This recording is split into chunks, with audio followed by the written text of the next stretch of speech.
Antes de comenzar, yo también quisiera dar las gracias, como no puede ser de otra manera.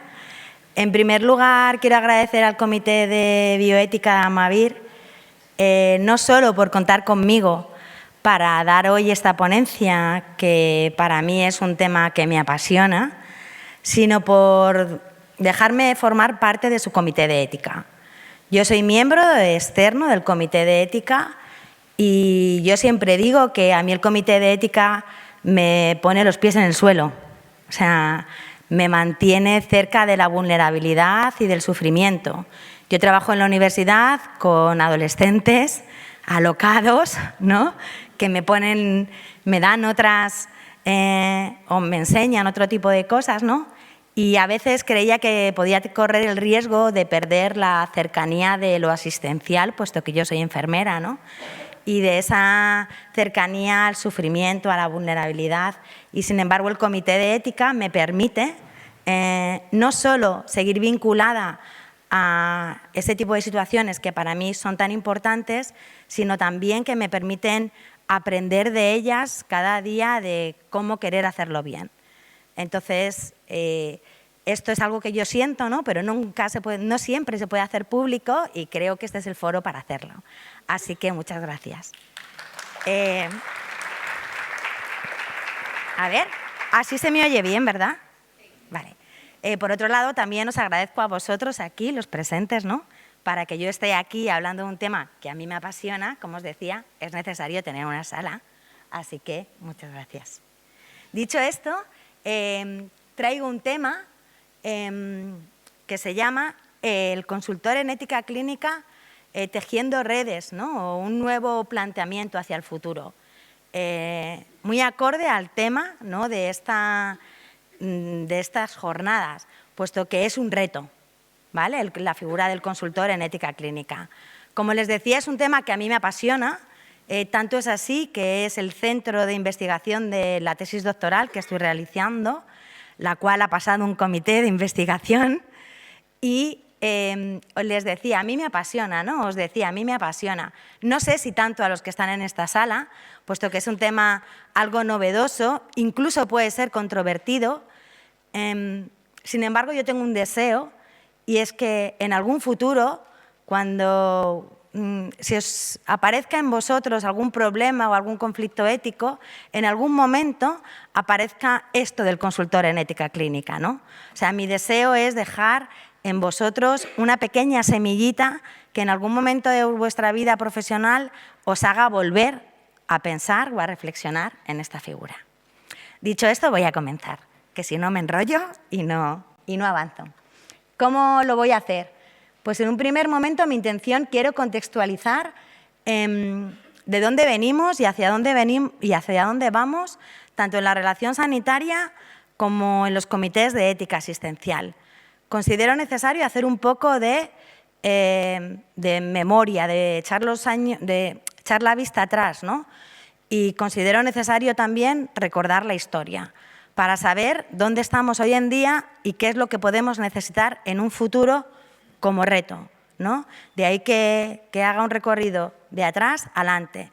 Y también un poco con la idea de contextualizar y, ¿por qué no, justificar la presencia del consultor en ética clínica, ¿vale? O sea, que este es el índice que voy a seguir. Hablaré de la relación sanitaria en el pasado y hacia dónde vamos, de los comités de ética asistenciales y después les presentaré quién es el consultor o la consultora en ética clínica, cuáles son sus convenios, situación actual y finalizaré con unas conclusiones. Les decía, ¿de dónde venimos y dónde nos encontramos en la relación sanitaria, ¿no? Decía el profesor Diego Gracia que durante las últimas décadas se ha vivido un cambio de paradigma en el ámbito sanitario más profundo que en los 25 siglos anteriores, ¿no? Diferentes acontecimientos en la historia promueven el fin del paternalismo. De algunos ya hemos hablado, ¿no? El mismo profesor Diego Gracia y Lázaro, en un artículo, lo vinculan a los cambios acontecidos provocados tras la revolución industrial por los movimientos obreros, ¿no? En los que se comienza a luchar contra las desigualdades. Y ellos sitúan ahí posiblemente la emancipación del paciente, de la relación sanitaria en la que solo estaba el médico y el paciente, ¿no? En la que prevalecía la confianza sobre el resto de principios y el buen hacer del médico, pero el paciente adquiría una posición más bien sumisa o pasiva, ¿no? Otros acontecimientos aparecen en la historia y creo que es importante recordar la sentencia del juez Cardoso, ¿no? Que es una sentencia que es en 1914 y el juez Cardoso, tras una demanda que interpone una señora a la que se le ha retirado un tumor o una masa sin su consentimiento, el juez sentencia que nadie en plenas facultades, o que a nadie, perdón, en plenas facultades, se le puede realizar cualquier procedimiento o técnica en su cuerpo sin su consentimiento. Muchos consideran aquí, a esta sentencia, el principio del consentimiento informado. Es decir, no podemos realizar procedimientos a las personas sin que nos lo hayan autorizado. Otros acontecimientos, y muchos de ellos vinculados con la investigación médica, como bien ya nos ha adelantado Julio, ¿no? Pues como el Código de Nuremberg tras el Tribunal de Nuremberg o la Declaración de Helsinki, que no solo incorpora el respeto del principio de la autonomía o el consentimiento informado, sino que además incorpora otra novedad, y es que tiene que prevalecer el bienestar de la persona frente al conocimiento de la ciencia, ¿no? O bien la declaración de la Carta de Derechos de los Pacientes, el informe Bellmund y después los principios de la bioética, como ya nos ha adelantado Julio, son diferentes acontecimientos que comienzan a desterrar el paternalismo, ¿no? La relación sanitaria que había prevalecido durante muchos años, y comienzan a dar el inicio, ¿no? O abren la puerta a aquella relación que Marc Siegel decía que era la era del autonomismo, ¿no?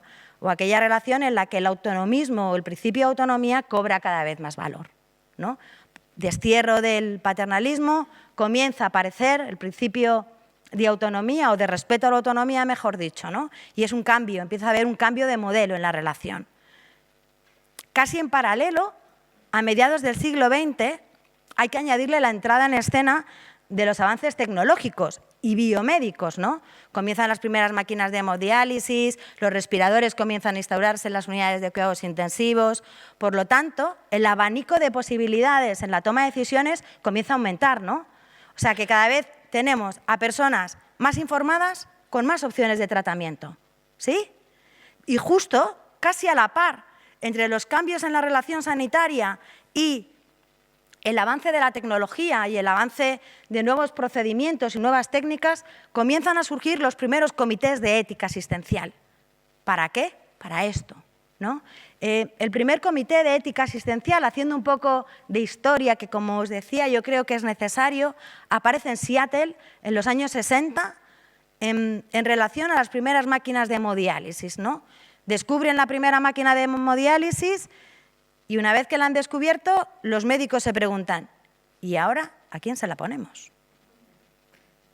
Esto pasa mucho, ¿no? En el ámbito de la ciencia. Primero descubrimos y luego reflexionamos. No sé si lo mismo casi nos pasó con las vacunas hace un par de años. ¿Ahora quién vacunamos primero, no? Nos preguntábamos. Y así nacen los primeros comités de ética asistencial. También los comités de ética asistencial y su nacimiento está muy vinculado a la sentencia de la Corte Suprema de Nueva Jersey, ¿no? Muy vinculado, o sea, lo relacionado con el caso de Karen Ann Kinlan, que es un caso muy comentado en el ámbito de la bioética, ¿no? En el que una mujer joven, tras la ingesta de barbitúricos y alcohol, entra en coma, está en una unidad de cuidados intensivos, la familia decide que hay que desconectarla, lo que hoy en día conocemos como limitación del esfuerzo terapéutico, ¿no? Y los profesionales no quieren. Todo esto llega a los tribunales y los tribunales lo que dicen es, señores, esto no se discute en los tribunales. En los hospitales debe de haber unos comités que se encarguen de discutir estos temas. Estos temas no deberían de llegar a los tribunales, ¿no?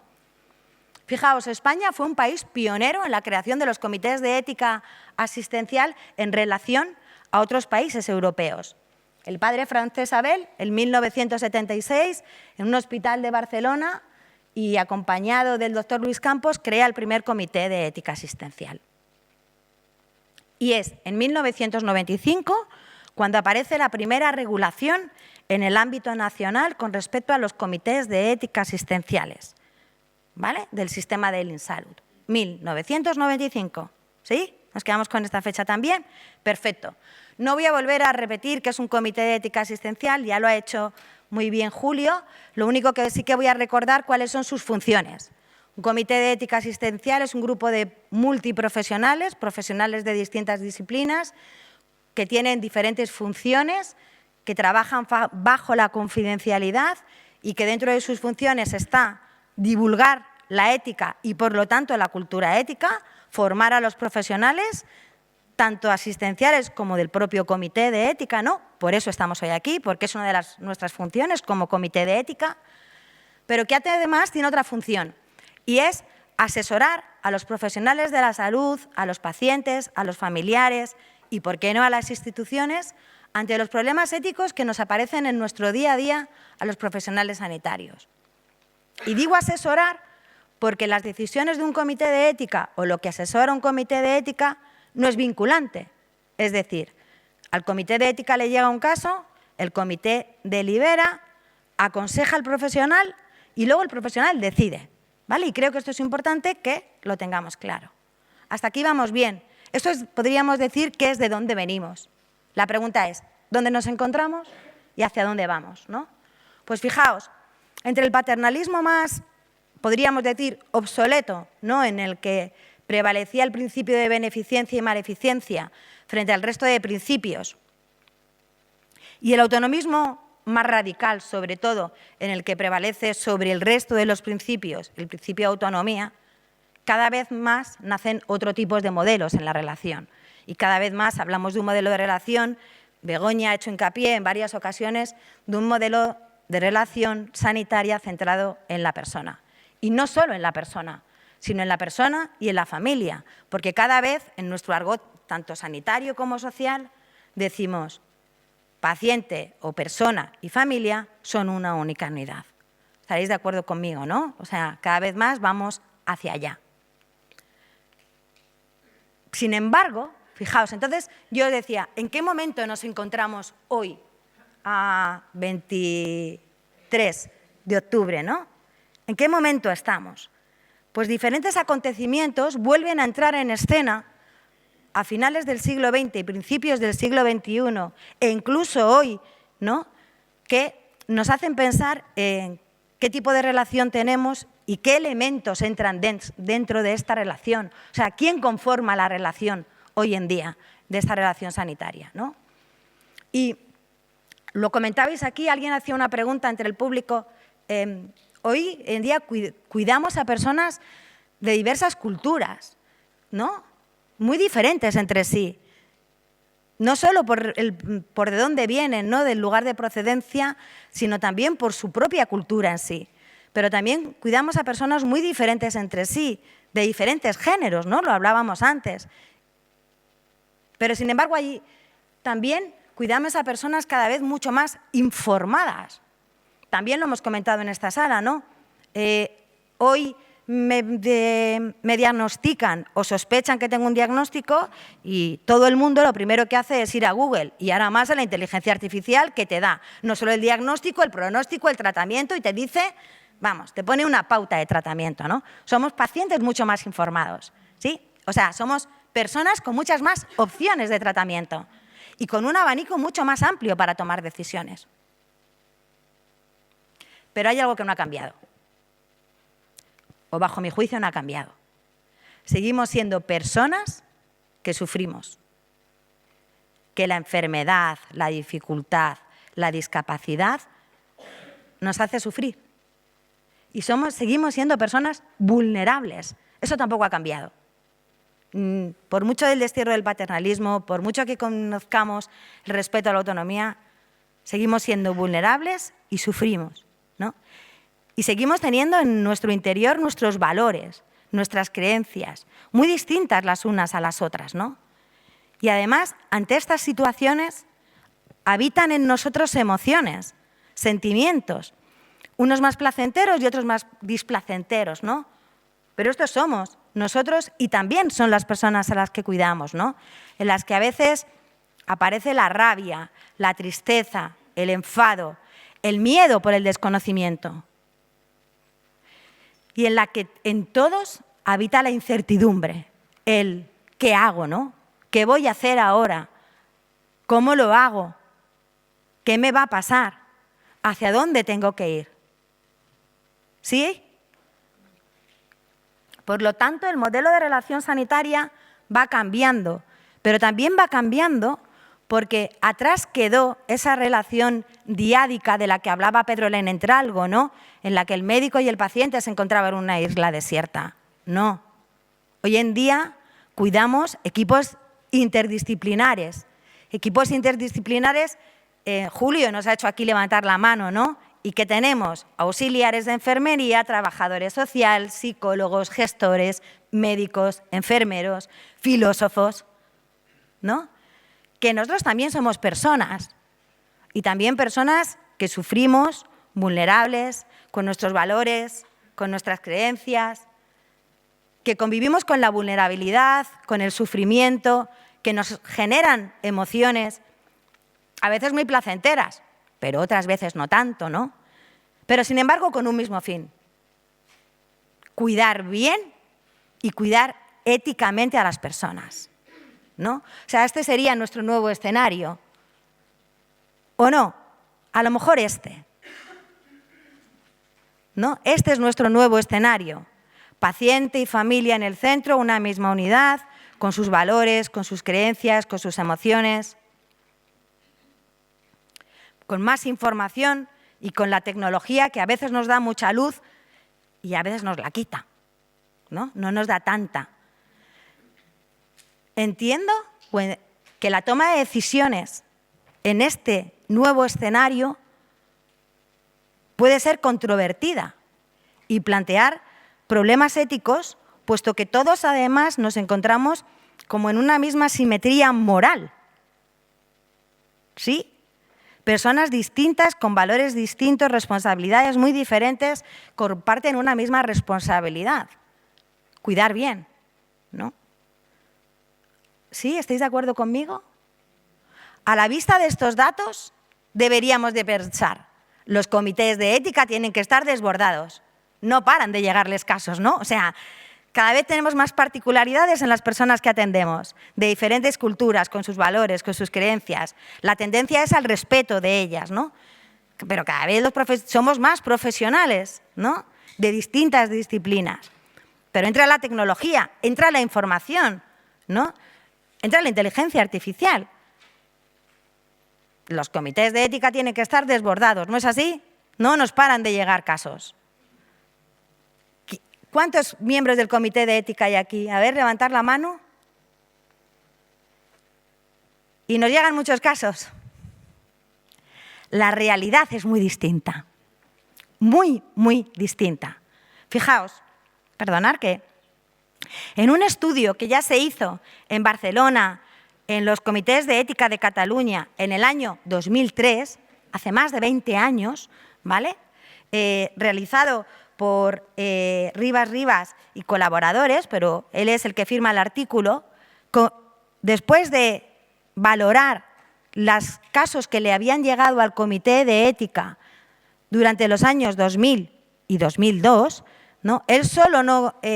La finalidad del estudio no era solo conocer cuántos casos les llegaban a los comités, sino el funcionamiento de los comités, ¿no? Ya llevaban implementados unos años y dijo, voy a ver qué pasa. Hizo un estudio y fijaos, lo que más llamaba la atención de estos resultados de investigación es que, de media, a los comités de ética asistencial les llegaban 3 o 4 casos por año.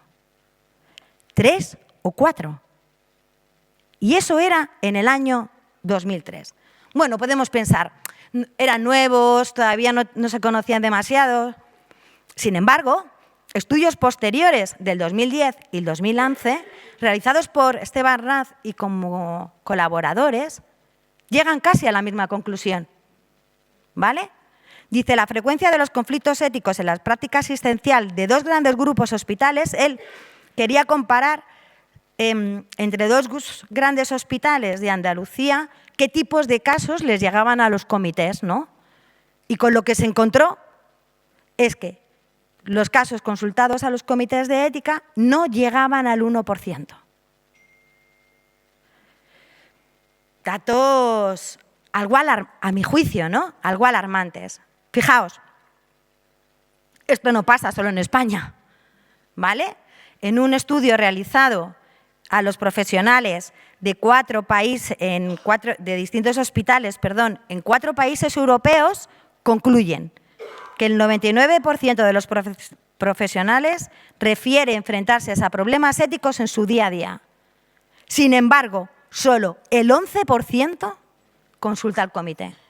Mi pregunta es, ¿dónde está el resto? ¿Qué pasa? Yo les decía, a mí este tema me gusta y estoy estudiando la tesis doctoral. Uno de mis estudios de investigación dentro de la tesis consiste también en consultar a los diferentes comités de ética asistencial diferentes preguntas, ¿no? Pues fijaos, el estudio observacional descriptivo lo realicé entre el año 21 y 22. Y con una muestra de 87 comités de ética asistencial, concluyo que la media de consultas al año está entre 5,47 en el 2021 y 5,27 en el 2022. O sea, 20 años después, los datos han cambiado poco. Pero no solo los datos han cambiado poco, es que mi estudio coincidía con todavía estábamos en pandemia. Y si no es en pandemia, cuando todos teníamos la cabeza llena de problemas éticos, ¿a quién le ponemos el respirador? ¿A quién vacunamos primero? ¿Qué hacemos con esta residente? No es cierto. Si continúo brujuleando y buscando en otros estudios, detecto, encuentro que a los comités no les llegan casos, problemas éticos. Sin embargo, si les preguntamos a los profesionales sociales y sanitarios si se enfrentan a problemas éticos en su día a día, la respuesta es sí, y a muchos. ¿Me explico?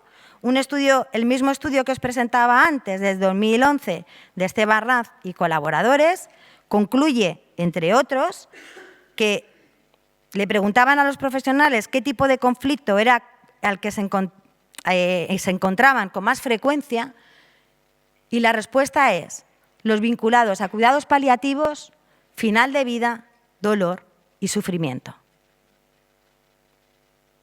¿Vale? El 41,5%.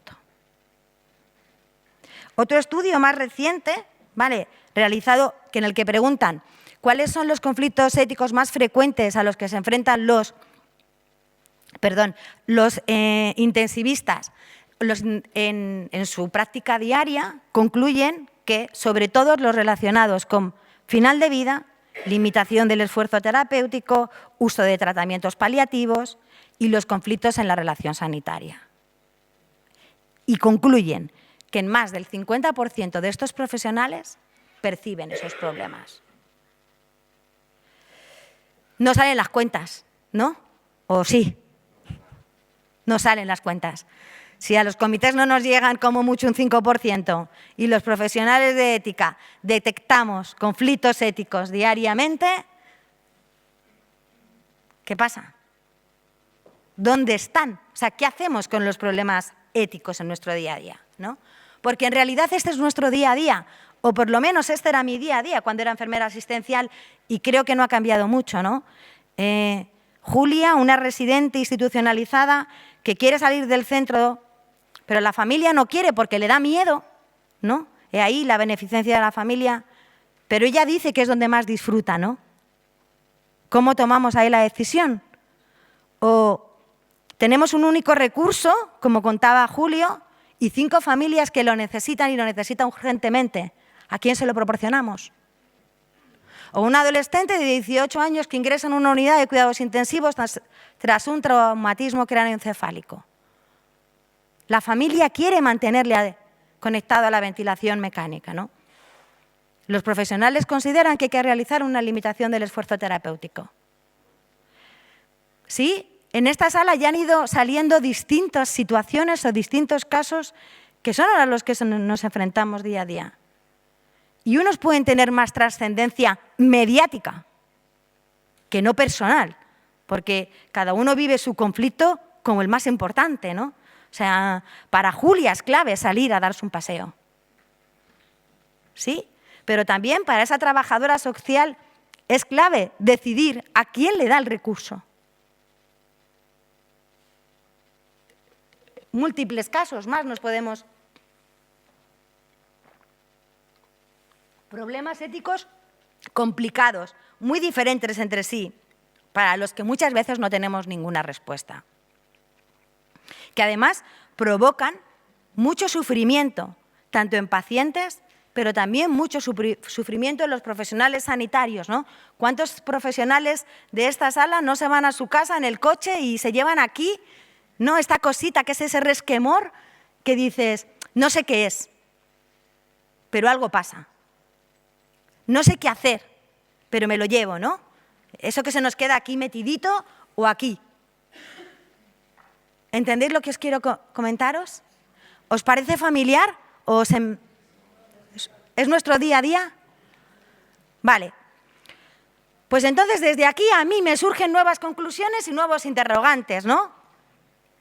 La primera que me surge, y sobre todo profundizando en los estudios, es: ¿detectamos o sabemos detectar los profesionales sanitarios todos los problemas éticos a los que nos enfrentamos en nuestro día? ¿O creemos que es un problema ético cuando puede ser otra cosa, cuando puede ser un problema de relación, que a veces también es un problema ético? Y me surge otro interrogante. ¿Y si los detectamos, cómo los solucionamos? Y de ahí me surge, entonces, ¿qué separa a los profesionales de los comités de ética asistencial? ¿Por qué no nos llegan casos a los comités de ética asistencial? Tomar decisiones en el ámbito asistencial no estaría fácil. Puede ser controvertida y plantear problemas éticos que por lo norma general no tenemos un modo para resolverlo. Unas veces lo resolvemos con el «buah, se ha hecho así de toda la vida». Otras veces no, la intuición me dice que se lo dé a esta familia el recurso, ¿no? Otras veces por consultas de pasillo. Sabemos que alguien sabe un poco más de ética, ¿no? ¿Y tú qué harías? ¿Qué podemos hacer para evitar dejar en manos de la intuición, de la consulta del pasillo, incluso de la emoción, o de se ha hecho así toda la vida, ¿no? A la primera pregunta de ¿por qué no nos llegan casos a los comités de ética asistencial? Después de mucho reflexionar e incluso leer e investigar, me quedo con estas reflexiones que hizo Beca en el 2008, ¿no? Que ya situaba él, en el 2008, ya situaba él distintos motivos que consideraba por qué los profesionales o por qué a los comités de ética no nos llegan casos, ¿no? Uno de ellos, la burocracia, ya lo comentabais aquí, ¿no? Una de las quejas que tenemos los profesionales, tanto sociales como sociosanitarios, como puramente clínicos, es la burocracia, ¿no? Estoy todo el día rellenando papeles. Y entonces al profesional le cuesta rellenar un informe para presentárselo al comité de ética, que como bien decíamos antes, no debería de ser un motivo para no presentarlo, pero sin embargo es una realidad, ¿no? Y es que el profesional no se para a rellenarlo. También por el desconocimiento de los comités de ética asistencial. A mí me pasó. Yo llevaba trabajando en la unidad de cuidados intensivos del Hospital La Paz más de 6 años cuando me enteré que existía un comité de ética asistencial. ¿Qué había hecho los 6 años restantes? Ya se lo pueden imaginar ustedes. Pero tardé 6 años en enterarme. También la demora a veces entre la solicitud. Lo decía antes también Begoña. Somos profesionales muchas veces impacientes. Nuestro problema ético surge hoy y quiero una respuesta hoy. A veces también la necesito hoy, ¿vale? Pero vivimos en una sociedad del aquí y el ahora donde la paciencia y la espera no la llevamos muy bien. Es verdad, y también he de decirlo, que los comités de ética nos reunimos ante situaciones o casos urgentes, pero ante situaciones o casos urgentes que nosotros consideramos como urgentes.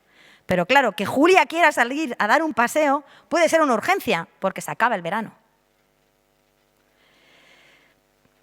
También el temor de los profesionales que podemos sentir al sentirnos juzgados, ¿no? Alguien me va a decir que no lo estoy haciendo bien y claro, me expongo ahí a que cuando, también quiero aclararlo, los comités de ética no juzgan las decisiones clínicas, solo tratan el problema ético, pero es la opinión que podemos tener los profesionales, ¿no?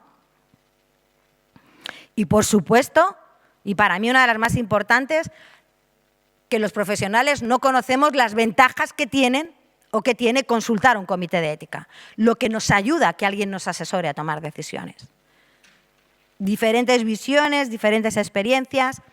Esto puede ser un poco los argumentos, ¿no? Las razones. Seguramente que a alguno de ustedes se les ocurre alguna otra más, ¿vale? Yo recojo las más importantes aquí. Y de nuevo me surge otro interrogante. ¿Qué podemos hacer para acercar la ética y la bioética al día a día de los profesionales sanitarios, al pie de cama, ¿no? A los despachos también de las instituciones? Y también me pregunto, ¿no repercutiría esto en una atención más humanizada a los pacientes? Y al mismo tiempo me pregunto, si buscásemos una opción en la que acercar la ética a los profesionales en su día a día, ¿no disminuiría su estrés moral? Y por lo tanto, a lo mejor incluso el burnout, al tener menos carga emocional. ¿Vale? En relación a la pregunta de qué podemos hacer para que los profesionales detecten conflictos éticos en su día a día y qué podemos hacer para que estos problemas éticos no sean dejados de la mano de la intuición o de la experiencia, a mí se me ocurre que una de las principales respuestas es la formación. Pero no solo en formación en bioética y en deliberación, sino formación en valores, formación en comunicación, formación en una cultura ética, ¿no? Como bien nos comentaba Begoña. Y ante la segunda pregunta, no llegué aquí el tema del que vengo a hablar, de cómo podemos acercar la bioética a pacientes, familiares, profesionales y, ¿por qué no?, a los despachos también de las instituciones, ¿no? Una de las opciones en las que yo he descubierto o he investigado y he indagado, y digo una porque seguramente que habrá múltiples, ¿vale? Y yo vengo a hablar hoy de una, es del consultor-consultora en ética clínica enmarcado dentro de la consulta de ética clínica. Esto no es nuevo. Ya el maestro Diego Gracia, hace 10 años, en el 2014, ya él comentaba: ha llegado el momento de promover la figura del consultor, que lejos de privar la identidad o protagonismo al comité de ética, puede que dinamice su función. Es desde el momento en el que mi intención es presentaros quién es el consultor de ética clínica, para qué, o sea, mi intención es presentaros qué, quién, cómo y para qué, ¿vale? Antes de comenzar a presentaros quién, un pelín de historia. Yo ya os decía que considero que es importante recordar de dónde venimos, y en la figura del consultor en ética clínica nace en Estados Unidos de la mano de Mark Siegel y Albert Johnson, justo al mismo tiempo que nace de su mano también el concepto de ética clínica. Y nace por una necesidad, como hemos visto que también nace la bioética, ¿no? Y nace la necesidad sobre todo en unidades de cuidados intensivos, donde se enfrentan a problemas éticos a pie de cama en su día a día y necesitan resolverlos, pero necesitan resolverlos de una forma más ágil, ¿no? A veces las unidades de críticos o las urgencias no pueden esperar a mañana. Tiene que ser hoy. Si yo me llega a la unidad de cuidados intensivos un testigo de Jehová que no quiere ser transfundido, no puedo esperar mucho tiempo a decidir. ¿Sí? Ellos ya definen, y es una de las primeras definiciones que aparece sobre qué es un consultor en ética clínica, ¿no? Y dicen que es un colega respetado, a quien un médico le solicita ayuda porque tiene un problema desconcertante, con la idea de que esta persona, ¿no?, que posee conocimientos en torno a la bioética o a la ética, le ayude a realizar un análisis independiente que le ofrezca diferentes alternativas o una sugerencia para tomar una decisión. ¿Sí? Entonces, ¿qué es el consultor en ética clínica enmarcado dentro de la consulta de ética clínica? Pues siguiendo con la historia, la primera consulta de ética clínica en Estados Unidos cuenta más de 50 años de historia, nace de la mano de una médico y bioeticista, Ruth Portillo, que también por su propia necesidad decide crear una consulta de ética clínica.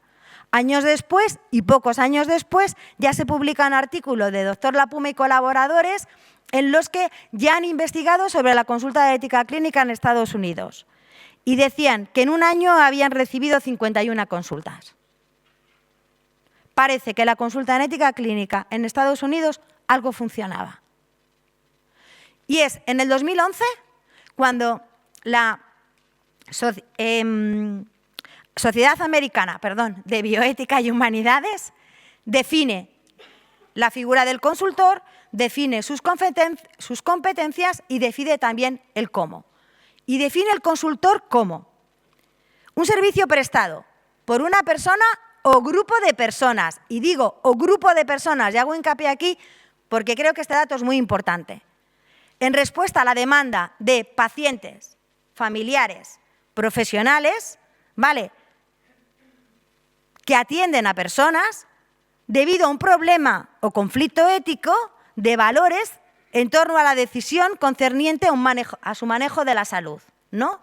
O sea, que es un equipo de profesionales o una persona que delibera, reflexiona o analiza ante un problema concreto que le presentan. ¿Sí? Seguro que ustedes se están preguntando, entonces, ¿cuál es la diferencia con un comité de ética asistencial? Porque casi son las mismas funciones que acabo de decir, ¿no? Fijaos, 3 son las... Hay más, pero podemos concentrarlas en 3. La primera, la composición del equipo. Un consultor de ética puede ser o una persona independiente o un mini equipo formado por 2 o 3. La mayoría de la bibliografía que yo he consultado hasta el momento, como luego os contaré en España, la forma que prevalece es la del mini equipo, de 2 o 3, ¿vale? De los datos que yo conozco hasta la fecha. Otra de las diferencias, y es una marcada diferencia, es la respuesta en la atención. Mientras que los comités de ética generalmente nos reunimos una vez al mes o algunos cada 15 días, la respuesta del consultor es antes de las 24 horas. ¿Por qué? Porque funcionan como servicios más de los hospitales, de los centros sociosanitarios o de los lugares en los que esté instalado. Y yo os decía, y algo que para mí es más importante, y lo siento, pero también más apasionante, porque es el tema de mi tesis, es el modo en el que se realiza. ¿Por qué? Porque se realizan encuentros. Es decir, funciona con el cara a cara. El consultante y el mini equipo de consultores, o los consultantes y el mini equipo de consultores, se sientan, dialogan, reflexionan sobre el conflicto de valores. No es en una sala como nos sentamos los comités de ética, sino que lo hacen in situ, dialogan y reflexionan juntos. De ahí, de este momento, ¿no?, de que dialoguen, reflexionen y demás, tienen muchas que ver las competencias con las que la Sociedad Americana de Bioética y Humanidades dice que son las competencias, necesarias para poder ser consultor en ética clínica. Y fijaos, las competencias que establecen como necesarias para ser consultor de ética clínica están divididas en 3 grandes bloques: los conocimientos, las habilidades y las actitudes.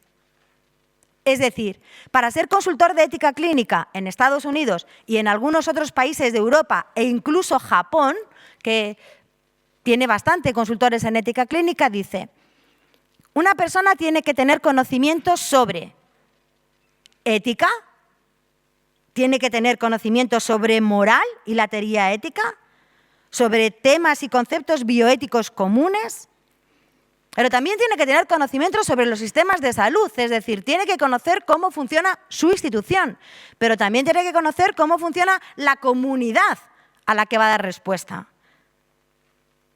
Y también los códigos de ética y los códigos deontológicos bajo los que nos regimos, ¿no? Pero es más, dice, ojo, con conocimiento solo no basta. También hay que tener habilidades, y habilidades tanto de procesos, es decir, del cómo se hace el análisis del caso, sino también habilidades para poder crear un encuentro. Y también habilidades de comunicación y de relación, es decir, para saber ser empático, saber ser respetuoso, ¿vale? Para no juzgar a la persona que interpone la consulta. Y además dicen, y actitudes. Es decir, con saber solo no vale, sino que uno tiene que ser respetuoso, tiene que ser cordial, honesto, prudente, ¿no? Muchas o algunas de las virtudes que posiblemente podríamos haber o ha comentado antes, Begoña, relacionadas, ¿no?, con la excedencia profesional. Es decir, puesto que la consulta se realiza en un encuentro interpersonal, lo que pasa en ese encuentro interpersonal es clave. Y para eso, como consultor, tengo que estar formado, no solo en conocimientos, sino también en habilidades y actitudes. Y estas habilidades no solo hacen referencia a las habilidades propias de la ética y la moral, sino también de la comunicación y la relación. Bueno, pues en Estados Unidos han ido un poco ya por delante, han avanzado un poco más y es más. Si uno quiere ser consultor en ética clínica, no solo tiene que tener los conocimientos, las habilidades y las actitudes, sino que además te tienes que acreditar. Es decir, como en España una matrona. ¿Sí? Es decir, tengo que justificar que tengo estos conocimientos, estas actitudes y estas habilidades. Y además lo tengo que justificar a través de casos, de experiencia. He tenido que estar formándome haciendo con otra persona, con otro consultor, varios casos para poder llegar a acreditarme. ¿Sí? ¿Qué dicen los datos sobre esto? ¿No? ¿O cómo? Perdón, que me anticipo. Quiero correr demasiado. ¿Cómo? Ya os lo he contado, ¿no? Una relación directa que mantiene pacientes, sanitarios, profesionales, que hay un encuentro y que reflexionan y dialogan sobre el problema ético que plantean para llegar a una asesoría, ¿vale? Es más, en muchos de los casos que he consultado, y luego concluiré con ellos, la deliberación se hace in situ delante del que consulta. Y luego veremos qué puede provocar eso, ¿vale? El para qué ya os lo he ido comentando y os decía, ¿qué dicen los datos? Pues los estudios más recientes, ¿no?, dicen, el último, en Estados Unidos ya se han hecho 2 estudios a nivel nacional sobre la situación de la consulta de ética clínica en los diferentes servicios sanitarios y sociosanitarios en diferentes hospitales, y el último estudio publicado en el 2023 concluye que el 86,3% de los hospitales ya disponía de este servicio en el 2018 y que la media de consultas al año es 17,1. Yo esperaba que hubiera más consultas, la verdad, ¿eh? O sea, tampoco es… Pero bueno, por lo menos parece que comienza a acercar algo más la ética a los pacientes, a las familias y a los profesionales, ¿no?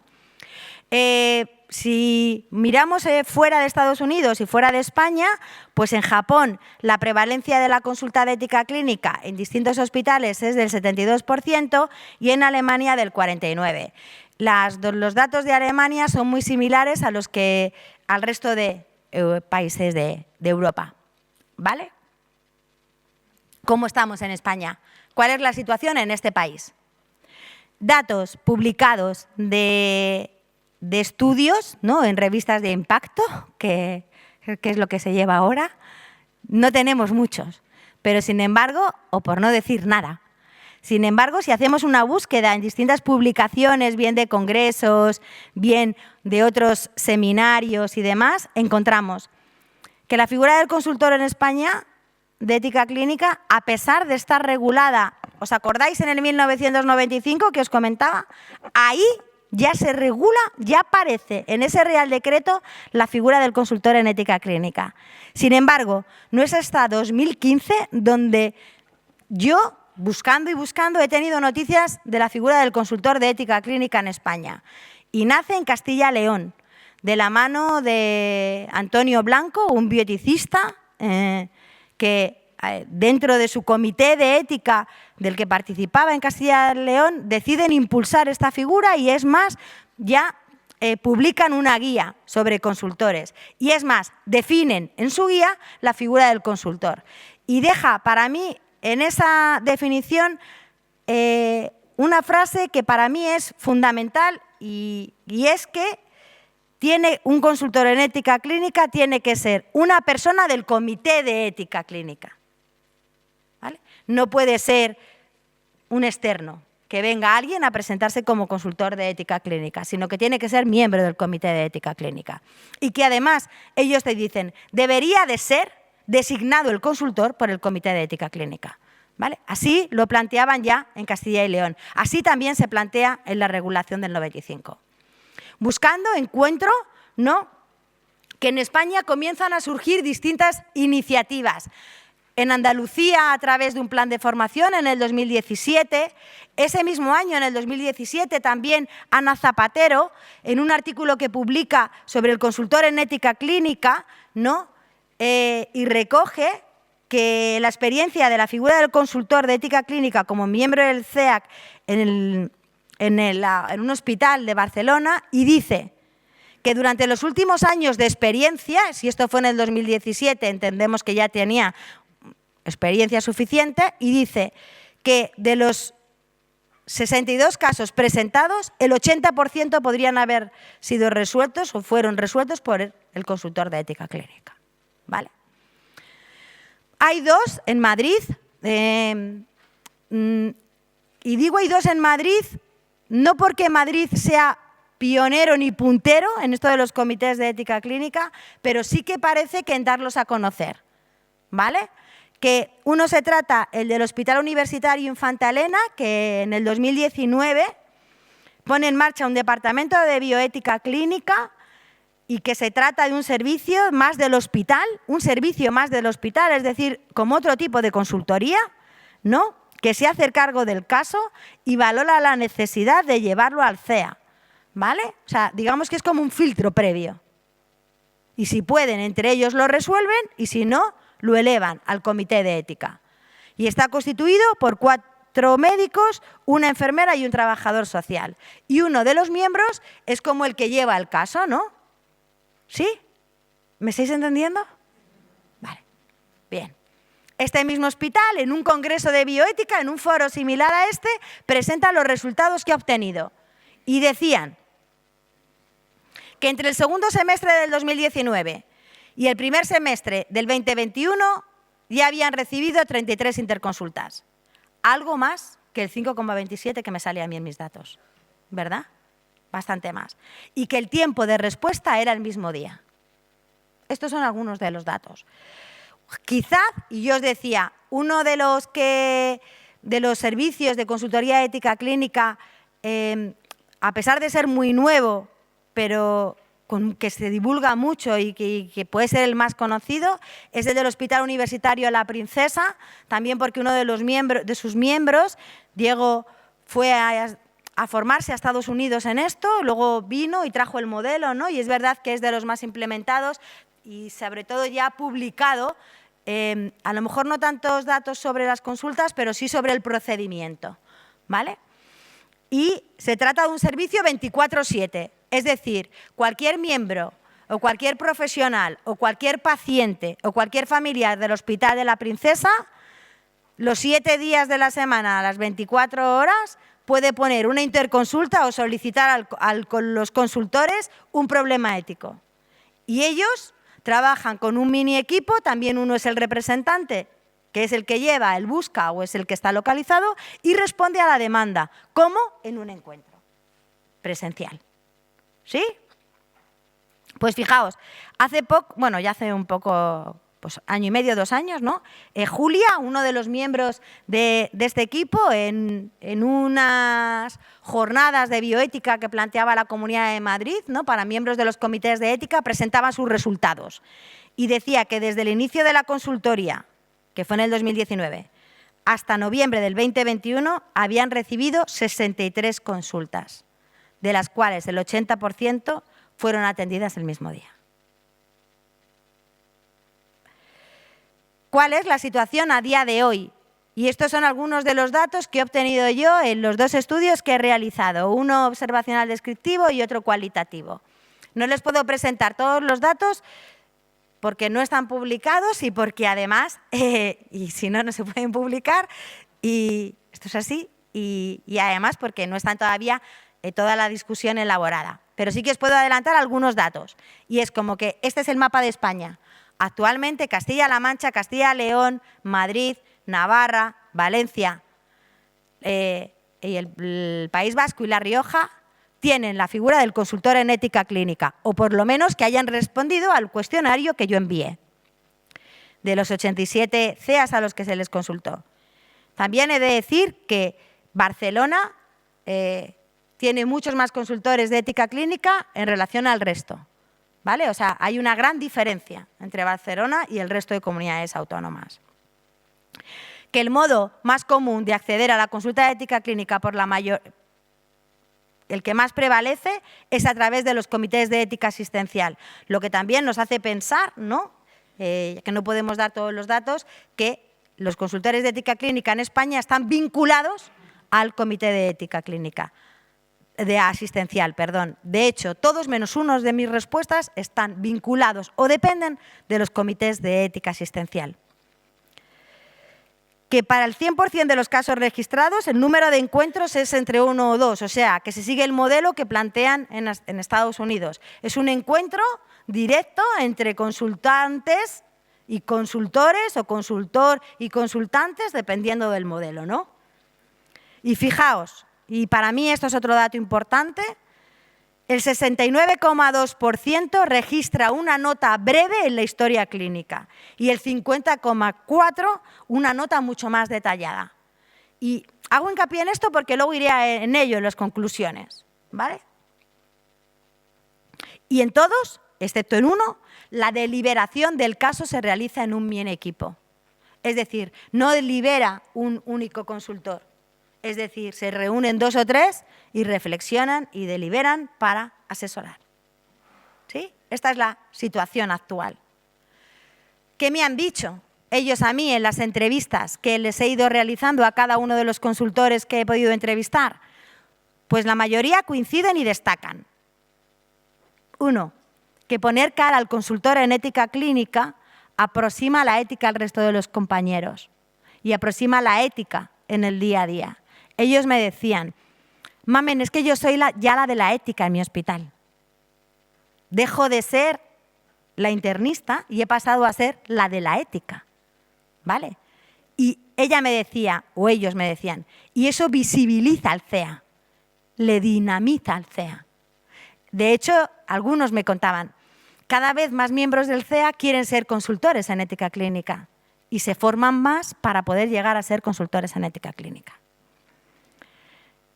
Ella también me decía, y es importante y quiero recalcar mucho esto, si es un caso complicado o me surgen dudas o nos surgen dudas al mini equipo, el caso se eleva al comité de ética asistencial ante la más mínima duda. Y ella también me decía, o ellos también me decían, digo ella porque bueno, más o menos 50-50, ellos también me decían, ojo, que el consultor en ética clínica pierde el enriquecimiento y el pluralismo que hay en un CEA, y eso es evidente. O sea, esto lo veo yo en mi comité de ética asistencial, y ahora hace poco lo hablaba con Monse, una de los miembros, es que lo que dice el psicólogo a mí me da mucha luz, que yo soy enfermera, y lo que dice el trabajador social me da igual o más, y lo que dice el auxiliar, ¿no? Quiero decirte, yo sé un poco de lo mío, y un poco, pero el resto me da mucha luz. Y eso es uno de los riesgos que tienen los consultores o la consultoría en ética clínica, que no ven lo mismo 2 ojos que 12. Cuanto más ojos, más se ve. O sea, eso también creo que es importante. También me decían, ¿no? Los encuentros proporcionan información más detallada. A veces de todos los implicados. Es más fácil detectar y ver todos los valores que están en conflicto. Y de hecho algunos me decían, mientras que me cuentan el caso, yo ya voy resolviendo aquellas dudas que me van surgiendo. Yo ya voy viendo cuáles son los valores que están en conflicto, ¿no? También y para mí eso también es importante, y los decía antes, ¿no? Porque también forma parte de las éticas de las instituciones, ¿no? Y es el cuidado a los profesionales, es que los encuentros también transmiten tranquilidad a los consultantes. Es decir, cuando un profesional social o sanitario tiene un conflicto ético que el que se lleva aquí a casa, tan solo el hecho, perdonar, de vomitarlo, de contárselo a otra persona, ya disminuye ligeramente tu estrés moral, ¿vale? El ponerle nombre a lo que te pasa. Entonces sí que es verdad que ellos también lo cuentan, ¿no? La gente, los profesionales o los pacientes o las familias salen más tranquilos. De ahí me decían, Mamen, que las habilidades de comunicación y relación son la clave. Eso sí, pero más las actitudes. O sea, si tú no eres respetuoso, eres tolerante, aceptas a la otra persona, difícilmente podrás ser un consultor en ética clínica. Y también, y esto es otra cosa que yo no esperaba encontrarme, ¿no? Y para mí ha sido todo un descubrimiento, yo no esperaba encontrarme esto, pero ellos me comentaban, ¿vale?, que dejar una nota en la historia clínica abierta sirve de formación para el resto de profesionales que vienen detrás. Es verdad, yo cuando era enfermera asistencial y trabajaba en la unidad de cuidados intensivos y llegaba y lo primero que hacía era leerme la historia de mi paciente, yo veía la nota de interconsulta del psicólogo a veces, ¿no?, o del neurólogo o del traumatólogo. Y con eso aprendía de neuro, de trauma, ¿sí? Si veo una nota escrita en la historia clínica del consultor en ética clínica en el que me explica qué es un problema ético, cuáles eran los valores y qué se aconseja, estoy aprendiendo de ética. ¿Sí? Y también me decían, la deliberación y el análisis in situ transmite, ¿no?, o hace que aumenten los conocimientos y las competencias en ética de los profesionales que consultan, puesto que a veces por ósmosis, ¿no?, si tú vas viendo cómo alguien va resolviendo, tú vas quedándote con ciertos conocimientos, ¿no? O sea que, por lo tanto, puede ser también, es otra forma también de divulgar y de fomentar la ética. ¿Sí? Con esto concluyo y leo las conclusiones que he traído, o que para mí son algunas de las conclusiones. No sé cómo iré de tiempo. Sí. Bueno, actualmente, y permitirme leerlas porque estas no me las sé, dice, he pensado, ¿no? Actualmente ya no decide solo el médico o los profesionales sanitarios. El paciente ha adquirido una posición clave y central en la toma de decisiones.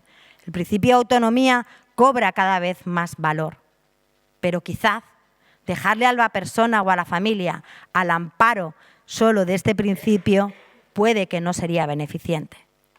La práctica exige tomar decisiones de forma constante, tanto a profesionales como a pacientes y familiares. Unas responden a situaciones de poca trascendencia, en cambio en otras, de fondo, se encuentran valores como la vida, la cantidad de vida, la calidad de vida, la dignidad, el cuidado, la confidencialidad, que requieren asumir un compromiso moral con el paciente y familia y, cómo no, con el equipo interdisciplinar. Decidir no nos deja indiferentes, provoca consecuencias y provoca emociones tanto a familiares como consecuencias sociales, incluso en ocasiones nos dejan un sabor más agrio que dulce. Situaciones con significados tan profundos, con consecuencias tan intensas, creo que no se pueden dejar de la mano del olfato clínico, de la intuición o del se ha hecho así de toda la vida. Requieren algo más que la utilización de un método o un protocolo deliberativo para tomar decisiones prudentes. Hemos visto que los comités de ética hasta la fecha no dan la respuesta que todos nos esperábamos, y a lo mejor es el momento de fomentar el consultor en ética clínica, enmarcado siempre dentro de los comités de ética asistencial. Y parece ser una buena opción o una opción buena ante estas situaciones. Seguramente que algunos de vosotros, porque además muchos venís, ¿no?, del ámbito de lo social, preguntáis, ¿solo en hospitales? Pues a mi juicio no. Creo que podríamos empezar, como ya nosotros empezamos a hacerlo en las residencias, por empezar con el referente en ética, ¿no? Que a lo mejor no es un consultor, pero sí alguien que esté capacitado, que tenga conocimientos, que tenga habilidades y que tenga actitudes para detectar en el día a día los problemas éticos y pueda elevarlos al comité de ética asistencial. A lo mejor no tiene por qué ser un consultor, ¿vale? De lo que se trata a lo mejor no es tanto el quién, sino que llegue, sino que se reflexione en el problema, ¿no? Para que esta figura prospere, ¿no?, y se consolide y genere confianza tanto a pacientes como a profesionales, se requiere formación, capacitación, al igual que en otros países, y además investigación. Porque si no, corremos el riesgo de caer en lo mismo que nos pasó con los comités de ética. Tenemos que formarnos y tenemos que divulgar también la cultura ética.